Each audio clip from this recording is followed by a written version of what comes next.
प्यारे दोस्तों, आज हम आप लोगों को बताने वाले हैं बाबा जगुरुदेव की बहुत सारी भविष्यवाणियों को एक ही साथ। और इन सारी भविष्यवाणियों को आज मैं आपके समक्ष रखूंगा, क्योंकि एक एक करके हमने बहुत सारी भविष्यवाणियां बाबा जी की आपको बता दी। अब ये सारी की सारी भविष्यवाणी एक ही वीडियो में हम लाने की कोशिश करेंगे आज। वैसे तो बाबा जी की बहुत सारी भविष्यवाणियां हैं, लेकिन बहुत सारी भविष्यवाणियों को आज हम ला देंगे आपके सामने। तो चलिए शुरू करते हैं। कलयुग में कलयुग जाएगा, कलयुग में सतयुग आएगा, यह भी बाबा जगुरुदेव ने ही कहा था। बाबा जी ने कहा था पहले सारा विश्व आर्थिक संकट की चपेट में आएगा, फिर अनाज की कमी से त्राहिमाम मचेगा, फिर सारे मुल्क आपस में टकरा जाएंगे। अभी कलयुग के आए हुए 5000 साल हुए हैं, लेकिन इस अल्पवधि में जो पाप कलयुग के अंतिम सीमा पर होने चाहिए थे, वो अब इस समय में हो रहे हैं। इसीलिए इसी युग में कुछ समय के लिए सतयुग आ रहा है। अब जिस दिन दोनों की टक्कर होगी तो महाभारत होगी, और एक झटके में ही 20 करोड़ लोग समाप्त हो जाएंगे। कलयुग का समय अभी पूरा नहीं हुआ है। उसके प्रथम चरण में ही पाप इतना ज़्यादा बढ़ गया है कि महात्माओं ने युग परिवर्तन की मौज की है। इसी कलयुग में सतयुग आएगा और कलयुग जाएगा। उसके बाद फिर कलयुग लग जाएगा। कलयुग जाने की तैयारी अब कर रहा है और सतयुग आने की तैयारी में है। और जब दोनों युगों की टक्कर होगी, और जब दोनों युगों की टक्कर होती है, तब तब महाभारत होता है, और जब जब महाभारत होता है तब तब विनाश होता है। अनेक मुल्कों के पास मिसाइलें फिट की गई हैं, और उन अनेक मुल्कों के पास खतरनाक हथियार हैं।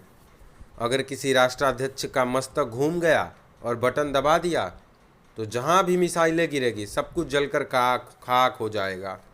इसके साथ ही तमाम मुल्कों में बटन दबने लगेंगे। महाभारत की लड़ाई तो केवल 18 दिनों की हुई थी। ऐसा भी हो सकता है कि आगे जब भी लड़ाई हो 18 मिनट ही चले और भारी नरसंहार कर दे। सृष्टि को आपने गंदा कर दिया। गंदगी अब बर्दाश्त के बाहर हो चुकी है, इसलिए प्रकृति कुछ खेल करने जा रही है। तुम यहाँ बटोरने में लगे हो, तो कुदरत भी अपने आंचल को समेटने में लगी है। अकाल मृत्यु बहुत होगी, कई कई कोस पर चिराग दिखाई देंगे। महात्मा तो तुम्हें बचाना चाहते हैं, लेकिन तुम उनके दायरे में आते ही नहीं। फिर बाबा जी ने आगे कहा था आगे सारे विश्व में सूखा पड़ेगा। नदियों, नहरों, तालाबों में पानी नहीं रह जाएगा। बिजलियां भी नहीं बन पाएंगी। तमाम कारखाने बंद हो जाएंगे। देश में अन्न की भारी कमी होगी, और सारे विश्व में सूखा पड़ने से हाहाकार मच जाएगा। भयानक भूखमरी फैलेगी, जिससे करोड़ों करोड़ों लोग मर जाएंगे। इसी समय भयानक बीमारियां फैलेगी, उसमें भी तमाम लोग मरेंगे। यह सब आपके पाप कर्मों का फल होगा। अब आपके पापों का घड़ा भर चुका है और वह फूटेगा अगर आप मांस, मछली, अंडे, शराब, आंदोलन, हड़ताल, तोड़फोड़ तथा अन्य दुराचार नहीं छोड़ते हैं, तो आगे चलकर भयानक सूखा पड़ेगा। पानी न गिरने से ये नदियां व नहरें सूख जाएंगी। डैम पर पानी नहीं रह जाएगा, और बिजलियों का बनना बंद हो जाएगा। कारखानों, शहरों, ट्यूबवेलों को बिजली नहीं मिल पाएगी, और तमाम काम ठप पड़ जाएंगे। जलस्तर तो ऐसे नीचे जाएगा जैसे कि कोई हवाई जहाज तेजी से जमीन पर गिर रहा होता है। सारे विश्व में हाहाकार छा जाएगा। अब अन्न किधर से पैदा होगा और आप क्या खाओगे? आपको भरपेट भोजन मिलता है, इसलिए आप सुनते नहीं हो। अभी 2 दिन भोजन न मिले तब आपके समझ आ जाएगी। आपकी बुद्धि काम करना बंद कर देगी। एक समय ऐसा आएगा जबकि लोग तुम्हारे रुपए, पैसे, गहने को छोड़ देंगे और अनाज के लिए, अन्न के लिए तुम्हारी जान ले लेंगे। कुदरत खुश नहीं है, क्योंकि सबके कर्म गंदे हो गए हैं, और वो गंदगी अब बर्दाश्त के बाहर भी हो गई है। अगर आप नहीं संभले तो एक झटके में कुछ का कुछ हो जाए। जब आपके ही पाप कर्म इकट्ठे हो जाते हैं तो प्रकृति का आपदाएं आती है और एक ही बार में कितनों का सफाया कर देती है, कोई गिनती नहीं है। बहुत बड़ा भूकंप आने वाला है और भूकंप इतना भयानक होगा, इतना भयावह होगा जिसकी अभी कोई कल्पना नहीं कर सकता। बड़ी बड़ी इमारतें तो इस तरह उछलेगी, बड़ी बड़ी इमारतें गेंद की तरह आसमान में उछल जाएंगी, जैसे एक बच्चे ने फुटबॉल को लात मार दिया हो। परिवर्तन तो ऐसा होगा कि लोग रात को सोएंगे और सवेरे आदमी आदमी को ढूंढेगा। आगे ऐसी ऐसी बीमारियां आएगी कि डॉक्टरों को रोग का पता नहीं चलेगा। लोग ठंडे हो जाएंगे। जब पापों का घड़ा भर जाता है तो सृष्टि में विप्लव होता है। कुदरत है अभी तो कभी धक्का मारती है, कभी तमाचा मारती है। जब उथल पुथल कर देगी तो पता नहीं चलेगा कि कहाँ चले गए। पाप के बढ़ जाने से कुदरत जब नाराज होती है तब पृथ्वी में उबाल आता है और 80-90 फीट ऊपर आसमान में इमारतें उछल जाएंगी। तुम नहीं जानते हो कि भगवान की प्रकृति और खुदा की कुदरत क्या होती है। जब कुदरत अपना डंडा उठा लेती है तो चारों तरफ कोहराम मच जाता है, चीख पुकार मच जाती है। कुदरत तैयार खड़ी है और कुछ करना चाहती है, मगर महात्मा उसको रोके हुए हैं। समय कम रह गया है। किसी आध्यात्मिक शक्ति के साथ जुड़ जाइए तो आपका बचाव हो जाएगा। बाबा जी आपसे प्रार्थना ही कर सकते हैं। परिवर्तन का समय बड़ा नज़दीक आ गया है। सतयुग के आने में और कलयुग के जाने में जो टक्कर होने जा रही है उसमें एक झटके में 20 करोड़ लोग साफ हो जाएंगे। विश्व की आबादी थोड़ी रह जाएगी। सतयुग आने पर सर्वत्र आनंद छा जाएगा। फिर चारों तरफ हरे भरे पेड़ पौधे फिर से उगने लगेंगे। कलयुग में कलयुग जाएगा और कलयुग में ही कुछ समय के लिए सतयुग आएगा। जो लोग महात्माओं के वचनों को नहीं मानेंगे वह कलयुग और सतयुग के टक्कर में पिस जाएंगे। बचेंगे वहीं जैसे चक्की में कील में लगा गेहूं का दाना बच जाता है। समय बहुत खराब आ रहा है। अमेरिका भी रोएगा, चीन भी रोएगा और इंग्लैंड भी रोएगा और भारत और अरब देश सब रोएंगे, सबके सब रोएंगे। घर घर का समाज का, देश का संघर्ष अब कुछ करके रहेगा। अगर लोग नहीं समझेंगे तो खत्म हो जाएंगे। युग परिवर्तन होने जा रहा है, सुधर जाओ। अभी वक्त है, कहा मान लीजिए। अशुद्ध आहार, अंडा, मछली, मांस, मदिरा का त्याग कर दीजिए। शुद्ध शाकाहारी अपने घर परिवार को बना लीजिए। कुदरत एक ही झटके में कुछ करना चाहती है। शीघ्र और अति शीघ्र अपना बचाव कर लीजिए। आने वाली मुसीबतों को गुरु कृपा, सत्संग, भजन व सेवा के बल से जगत को बचा लीजिए। अगर कुछ नहीं कर पाओ तो शाकाहारी हो जाओ। मुसीबत आ रही है और बहुत भयंकर रूप से आ रही है। यह सब तुम्हारे कर्मानुसार ही आएगी। बाबा जी जो कुछ भी कहते हैं उसका उनको स्वप्न न होता है, आभास मिलता है और देखकर सब कुछ कहते हैं। बिना आंखों देखे कुछ नहीं कहते, आगे की देखकर बाबा जी कहते हैं। तुम्हें आगाह करने के लिए तुमको सुनाते हैं। मेरी बात पर ध्यान दो। अंडा, मांस, मछली, शराब, बीड़ी या खाद्य वस्तुओं का सेवन करना छोड़ दो। आंदोलन, हड़ताल, तोड़फोड़ सब कुछ छोड़ दीजिए। बुराइयों की तरफ से मुंह मोड़ लें, धर्म के रास्ते पर आ जाएं। यह सब आपके भले की बात होगी। दुनिया के लोग अब धर्म की तरफ नहीं मुड़ते हैं तो परेशानियां तो आएंगी। वो चाहे ज़मीन से आ जाएं, चाहे आसमान से आवें, चाहे पूर्व से आवें या पश्चिम से आवें, परंतु अब यह आएंगी जरूर। इनको कोई रोक तो नहीं सकता। कुदरत के एक तमाचे से लोगों का होश आ जाएगी। बाबा जय गुरुदेव ने बताते हुए कहा था अपने भविष्यवाणी में, प्रकृति ने संपूर्ण प्राणी जगत के लिए अलग अलग भोजन की व्यवस्था की है। हमारे लिए अलग अलग आहार को निर्धारित किया है, किंतु मानव ने प्रकृति द्वारा निर्धारित आहार को गौण समझकर अनेकों प्रकार के मांस खाने लगे और अपने जीवन को मांसाहारी बना दिया। जैसा कि नियम है कि भोजन से रस बनता है, फिर रक्त, मांस, मज्जा, अस्थि और अंत में शुक्र या वीर्य बनता है। ओज की सृष्टि होती है और यही ओज हमारी मानवीय बुद्धि का सृजन करता है। और अज्ञानतावश अखाद्य पदार्थों के खाने से हमारी ओज शक्ति शून्य हो जाती है और शून्य के स्तर पर पहुंच गई और हम मानव होते हुए पशुवत हो गए।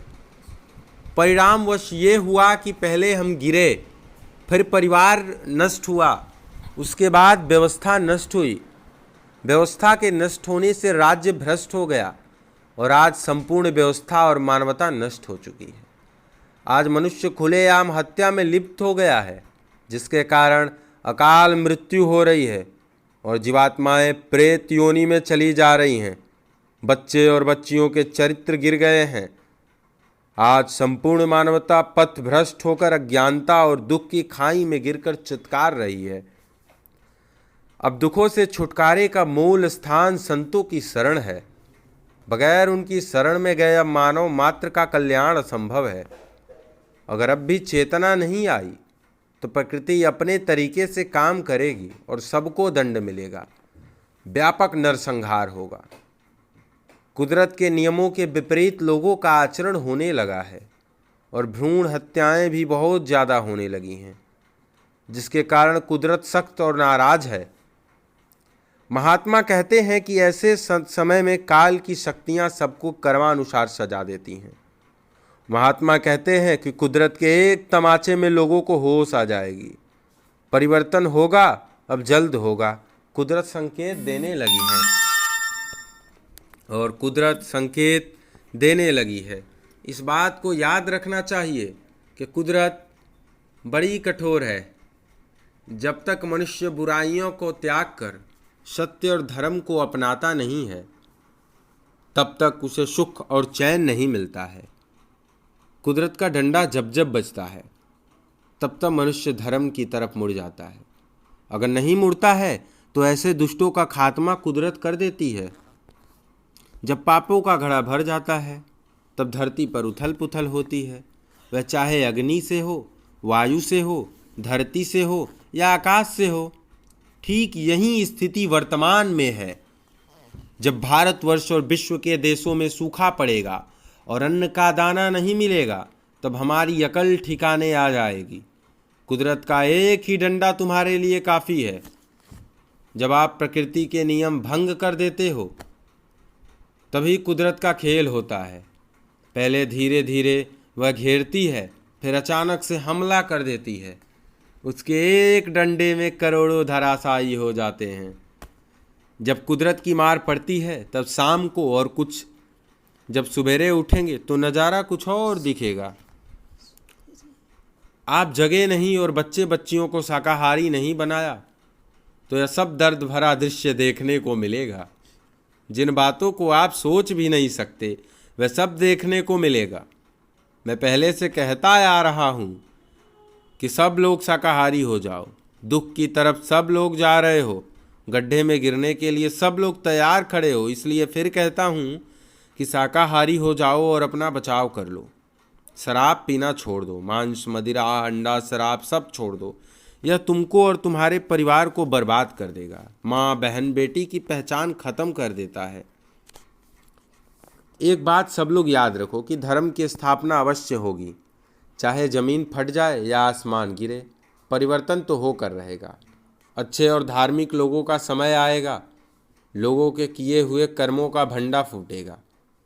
समय आएगा तो एक दिन मेरी बात को आपको मानना होगा कि कुछ दिन पहले हमारे मानने के लिए यह अपनी आवाज़ को उठाते थे और हमने आगे नहीं माना। मुझे आगामी समय, जैसा कि मैंने सुनाया, कई जगहों पर भविष्य के बारे में बताया। अगर मनुष्य आज तुम नहीं मानते हो, भगवान की चिंता, भगवान का चिंतन नहीं करते हो, तो हत्या, कपट, छल, झूठ, शराब, मांस, अपराध को अगर तुम सेवन करते हो, आगे मुसीबत तो भारी आएगी। अगर तुम उन मुसीबतों और कोहराम से बचना चाहते हो, तो ये संकल्प करो कि मांस, मछली, अंडा, तोड़फोड़, हड़ताल, शराब, अनैतिक कार्य से दूर रहोगे। फिर प्रभु की तुम पर दया होगी और आपके ऊपर केवल 4 आने वाली तकलीफ आएगी और उनको बर्दाश्त करने की शक्ति भी मालिक तुमको देगा। याद रखो, अगर तुमने बातों को नहीं माना तो 16 आने से 18 आने तक की तकलीफ़ें आएगी और तुम्हें रोना और भोगना पड़ेगा। अभी तुमको समझाया जा रहा है और माफ़ी मिल सकती है, किंतु न्याय के तख्त पर बैठने पर माफ़ी का प्रश्न ही नहीं उठता। जैसा भी करोगे उसका फैसला तुम्हारे सामने आएगा।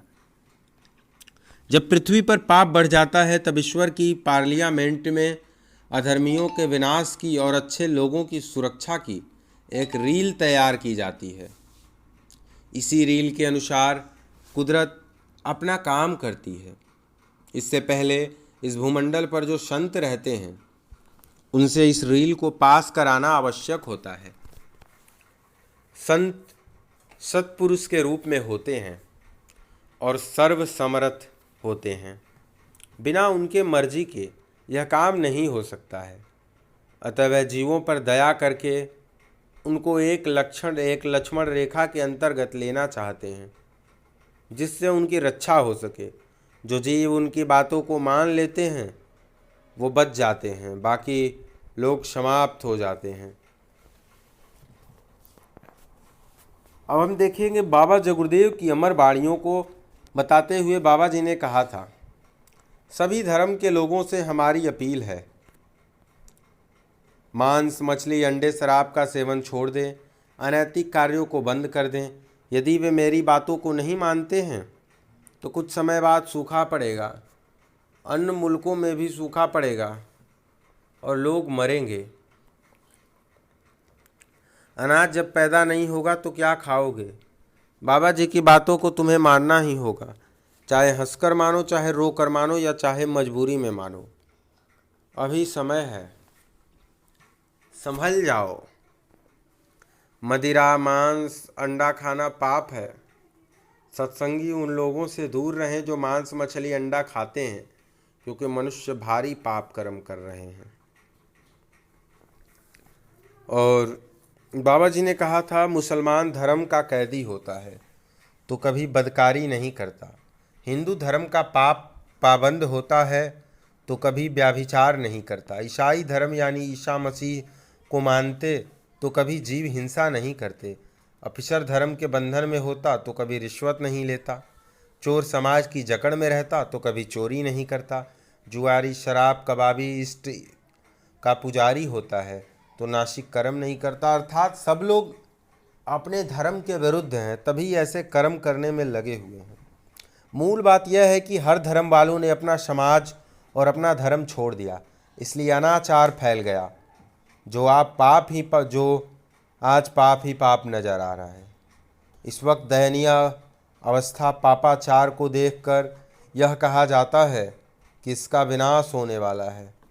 जैसा कि आप लोग देख रहे हैं, देश में कई जगह हिंदुवादी संगठन खोले गए हैं, लेकिन उन हिंदुवादी संगठन के जो मुख्य हैं वे खुद राम के और हिंदू में लिखी गई बातों को नहीं अपनाते, मांस, मछली, अंडा का सेवन करते हैं। तो फिर वो हिंदू सदस्य कैसे हुए, वो हिंदुवादी पार्टी के सदस्य कैसे हुए? ये गलत है। इतनी धार्मिक संस्थाएं हैं, साधु सन्यासी हैं देश में। अगर सब लोग शहरों शहरों में, गांव-गांव में जाति बिरादरी में मानवता को और शाकाहार को बाहरी प्रचार करने लगें तो आज दुनिया का नक्शा कुछ और होता। फिर बाबा जी ने कहा था, अवतारी शक्तियों ने जन्म ले लिया है, देश को सुधारने वाली शक्तियों का अवतार हो गया है और आगे वो आपके सामने आएंगी और परिवर्तन कर देंगी। इसलिए अपने बचाव का रास्ता आपको अभी से निकाल लेना चाहिए। आपको अपने बचाव का रास्ता अभी से निकाल लेना चाहिए। मैं आपको यह बता दूं कि देश को सुधारने वाली शक्तियों का अवतार हो गया है और वो आपके सामने आएंगी और परिवर्तन कर देंगी। इसलिए अपने बचाव का रास्ता आपको अभी से निकाल लेना चाहिए। मैं आपको यह बता दूं कि माताओं के गर्भ में कुछ ऐसे बच्चों का अवतार हो गया है जो आपको सीधा करेंगे। उनका संकेत आपको हर प्रांतों में मिलेगा। उन बच्चों का अवतार हो गया है जो आपको सीधा करेंगे और उनका संकेत आपको हर प्रांतों में मिलेगा। उन बच्चों में कुदरती दैवी शक्ति अभी मौजूद है और वक्त आने पर प्रकट हो जाएगी। उन शक्तियों का पूरा समाज एक पूरी नाटकशाला उतर गई है जो यहाँ काम करेगी, और समय की प्रतीक्षा उनको भी है कि समय की प्रतीक्षा उनको भी है और समय की प्रतीक्षा मुझको भी है। इसलिए होश में आ जाइए, इसलिए होश में आ जाइए। इधर आकर पहले से अपने को संभाल लो ताकि उन शक्तियों से टकराव न हो जाए, और उन शक्तियों से जिस दिन टकराव हो गया उस दिन आपकी हड्डी पसली सब कुछ एक में मिल जाएगी। परिवर्तन के लिए महान आत्माओं का एक जत्था पैदा हो गया है। वे योगी, तपस्वी, त्यागी, पवित्र आत्माएं हैं। काम तो वे जरूर करेंगे, और जब आ गए हैं तो काम तो करना ही है। पहले सबको बता देना है। पहले भी ऋषियों, मुनियों, महात्माओं ने पहले ही बता दिया था, सबको आवाज़ लगा दी थी। विश्वामित्र ने राम लक्ष्मण को निकाल लिया था, ऐसे ही मैं भी उन वीरों को निकाल लूँगा। एक आवाज़ उठेगी कि तुम किधर छुपे हो। बंसी बिगुल बजते ही कुदरती जागृति उनमें आ जाएगी। फिर वे एक बारगी होश में आ जाएंगे। अवतारी शक्तियों ने जन्म ले लिया है। उनका काम है बिगड़ी हुई व्यवस्था को ठीक करना। उन्हें वक्त के संत सतगुरु के आदेश का इंतजार है। आदेश मिलने पर वो अपना काम शुरू कर देंगी, फिर परिवर्तन हो जाएगा। और फिर कहा था बाबा जय गुरुदेव ने, अवतारी शक्तियों ने जन्म ले लिया। उनका काम है बिगड़ी व्यवस्था को ठीक करना। उन्हें वक्त के संत सतगुरु के आदेश का इंतजार है। आदेश मिलने पर वो अपना काम शुरू कर देंगी, फिर परिवर्तन हो जाएगा। अवतारी शक्तियाँ राम के लोक की, कृष्ण के लोक की, स्वर्ग की, बैकुंठ की, लोक की यहाँ तैयार खड़ी हैं। उनका काम है अधर्मियों का विनाश करके धर्म की स्थापना करना। और ये शक्तियाँ पृथ्वी पर अवतरित सत्पुरुष के आदेश की प्रतीक्षा कर रही हैं, क्योंकि बिना उनकी मौज के वे कुछ नहीं कर सकती। जिस दिन आदेश होगी अवतारी शक्तियाँ परिवर्तन कर देंगी और फिर कलयुग विदा होगा और सतयुग आ जाएगा। जो अवतारी शक्तियाँ आ चुकी हैं वे पूर्ण शाकाहारी हैं और चरित्रवान हैं। बहुत से बच्चे अपनी शिक्षा समाप्त कर चुके हैं और बहुत से अपनी समाप्त करके विद्यालयों से निकलने वाले हैं। कुछ दिनों में वो महान आत्मा इन बच्चों को संगठित कर लेगी। फिर वे बच्चे क्या काम करेंगे यह तो आपको आने वाला वक्त बताएगा। भारतवर्ष में महान आत्मा का जन्म हो चुका है। जब आप ईश्वर के बनाए गए नियम को नहीं मानते हो, नियमों के प्रतिकूल काम करते हो, तब काल अर्थात निरंजन भगवान अपने देश में छटनी करा देते हैं। वो किसी न किसी सूरत या आत्मा को, शक्ति को पृथ्वी पर भेजकर ऐसा माहौल पैदा कर देते हैं, मार काट करवा देते हैं, कुदरती आपदाएं आने लगती हैं और फिर छटनी हो जाती है। और जो लोग बचते हैं वो धर्म के रास्ते पर चलने लगते हैं। जो शक्तियां सुधार के लिए धरती पर भेजी जाती हैं वो आते ही गुनाहों का दंड देना नहीं शुरू कर देती हैं। पहले वो अपना संदेश लोगों में जाकर, घर घर जाकर लोगों को सुनाती हैं, सबको बताती हैं और हर तरह से लोगों को समझाती हैं, खुदा का पैगाम सुनाती हैं। और मान गए तो ठीक, और नहीं तो फिर वो महाभारत करा दे, लंका जला दे, कुछ भी करें। महाभारत 5000 वर्ष का ही तो है। इसमें विश्व के सभी योद्धा युद्ध करने आए थे और उनका सफाया हो गया। इतने ही नहीं, जो बचे खुचे 56 करोड़ यदुवंशी थे उनका भी सर्वनाश हो गया। इसके पहले कृष्ण भगवान ने सभी को समझाया और उनके समझाने पर जब राजा प्रजा किसी ने नहीं माना तो उन्होंने सबका नाश करा दिया। शक्तियाँ तो जिसका राज्य है उसी का हुक्म बजाती है, अर्थात निरंजन भगवान का, काल भगवान का। जब जब आबादी बढ़ती है तब तब ये शक्तियाँ समझाकर बुझाकर सही रास्ते पर ले आती हैं, और अगर नहीं मानते हैं तो उनका संहार कर देती हैं। लेकिन संत महात्मा बार बार समझाते हैं, बचाते हैं। इस वक्त आबादी बहुत बढ़ गई है। यदि संत नहीं होते तो अब तक कुछ का कुछ हो गया होता। संतों की वजह से ही कुछ नहीं हो पा रहा है। आपको यह नहीं मालूम? बात नहीं मानोगे तो कोई न कोई घटना होगी ही। समय बहुत खराब आ रहा है। तुम इस बात को सोच भी नहीं सकते कि क्या हो जाएगा। परमात्मा ने आध्यात्मिक शक्तियों को इस भूमंडल पर भेज दिया है और वे कृष्ण की तरह, राम की तरह अधर्मियों का विनाश करने में जुट गई हैं। इसलिए तुम अभी से संभल जाओ, इसी में तुम्हारी भलाई है। अब राम और कृष्ण को तीर, धनुष या चक्र, सुदर्शन चलाने की जरूरत नहीं पड़ेगी। सबके क्रिया कर्म की तलवार ही सफाया कर देगी और फिर परिवर्तन हो जाएगा। बाबा जी सबको समझा रहे हैं, आगाह कर रहे हैं, मार्गदर्शन कर रहे हैं। जो बातों को मानेंगे उनकी रक्षा हो जाएगी और जो नहीं मानेंगे उनके लिए उन्हीं के कर्मों की तलवार उनके सिर पर लटक रही है। कोई क्या कर सकता है? वर्तमान समय ऐसा चल रहा है कि किसी का दिल दिमाग काबू में नहीं है। ऐसे समय में योगी, योगेश्वर, ऋषि, मुनि, देवी देवता कुछ नहीं कर सकते। अब तो संतों की ज़रूरत है। वहीं जीवों की रक्षा कर सकते हैं, सही दिशा दे सकते हैं। और फिर बाबा जी ने कहा था, सावधान, सतयुग आ रहा है। सतयुग की शांति का संदेश अब आम जनता को, यदि आप चाहते हैं कि सतयुग मुझे भी आनंद मिले तो ध्यान से देखिए, धर्म पर आ जाइए। बहुत भयंकर कोहराम मचने जा रहा है जो कहा नहीं जा सकता। और फिर बाबा जी ने कहा था, बुराइयों की तरफ से हाथ जोड़कर मुंह मोड़ लीजिए, वरना तुम जानो तुम्हारा काम जाने।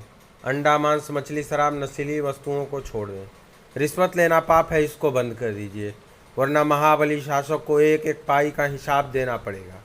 माता पिता गुरुजनों का आदर कीजिए, वरना तुम्हारा अनादर होगा। भारतीय संस्कृति, रहन सहन, आचार विचार अपनाओ, वरना जो हाल पश्चिमी सभ्यता का होने जा रहा है वही तुम्हारा होगा। आंदोलन, तोड़फोड़, हड़ताल, अगजनी ये देशद्रोहियों के काम हैं। इसके देश में बहुत भारी नुकसान होगा, सबको छोड़ दें। दिव्य दयाल पुरुष, युग मसीहा, महाअवतार बाबा जगुरुदेव जी की अपील देशवासियों से है कि सतयुग स्वागत की तैयारी में जुट जाएं, अच्छे समाज का निर्माण करें। सतयुग शीघ्र, बहुत जल्दी आ रहा है। जागो जागो दुनिया वालों, सतयुग आने वाला है। डम डम डम डम महादेव का डमरू बजने वाला है। महाशक्तियाँ दुनिया भर की ये मिट्टी में मिल जाएगी। क्रूर अधर्मी मानव की तब अकल ठिकाने आएगी। ऐसा भीषण बम भोले का तांडव होने वाला है। जागो जागो दुनिया वालों, सतयुग आने वाला है। मानव की क्या पेश चलेगा, अंबर तक फट जाएगा। मांसाहारियों, शराबियों की तब अकल ठिकाने आएगी। बाबा जगुरुदेव जी का संदेश है ये। और बाबा जगुरुदेव ने फिर कहा था कि तुम के प्रभु कहाँ है। संसार के मनुष्य को ये जानकारी कराने संत आते हैं और आते रहेंगे। विश्व के लोगों में अर्थ की कमी के कारण व्यापार न चलने से बाजारों में लेन देन कम हो जाएगा। बीमारियों का घोर आक्रमण व्यक्ति त्रस्त होगा। दया के लिए धन की कमी से सारे मानव में खलबली मच जाएगी। बीमारियों पर दवा असर नहीं करेगी। राजकोष विश्व में खाली हो जाएगा। आदान प्रदान ना होने से व्यापार ठप हो जाएगा। आपस का प्रेम भाव खत्म होकर अविश्वास फैल जाएगा। तब लोग ईश्वर की तरफ मुड़ेंगे। ब्रह्म विद्या का संदेश अति रुचि के साथ सुनेंगे। आत्मा परमात्मा का दर्शन करने के लिए लालायित हो उठेंगे। और फिर बाबा जगुरुदेव ने कहा था, महात्मा के अध्यात्मवाद को चाव से लोग सुनेंगे। इस समय कुदरत तैयार खड़ी है, कुछ करना चाहती है, मगर महात्मा उनको रोके हुए हैं। इसलिए आप लोग भी सुधर जाइए। फिर बाबा जगुरुदेव ने कहा था, समय खराब आ रहा है, तुम्हें पता नहीं है कि क्या होने वाला है। कुदरत बौखलाई हुई है, कुछ भी कर सकती है, लेकिन महात्माओं ने उन्हें रोका हुआ है। तो दोस्तों, बाबा जी की यही भविष्यवाणी थी। और भी कुछ भविष्यवाणियाँ बच गई हैं जिन्हें हम इस वीडियो में नहीं ख़त्म कर पाए हैं, और वो भविष्यवाणियाँ बहुत बहुत महत्वपूर्ण है, जिसमें चीन और भारत के संबंध, चीन के भविष्यवाणी के बारे में और बहुत कथित बीमारियों के बारे में बताया गया है, तथा बताया गया है कि चीन कैसे समाप्त होगा, पाकिस्तान कैसे समाप्त होगा, इसके बारे में। तो आगे हम इन भविष्यवाणियों को जारी रखेंगे और इसका पार्ट 2 लेकर आएंगे आपके समक्ष। तो जुड़िए हमारे चैनल से, लोगों को भी जुड़िए। मिलते हैं अगले वीडियो में, तब तक के लिए सादर जय गुरुदेव, धन्यवाद।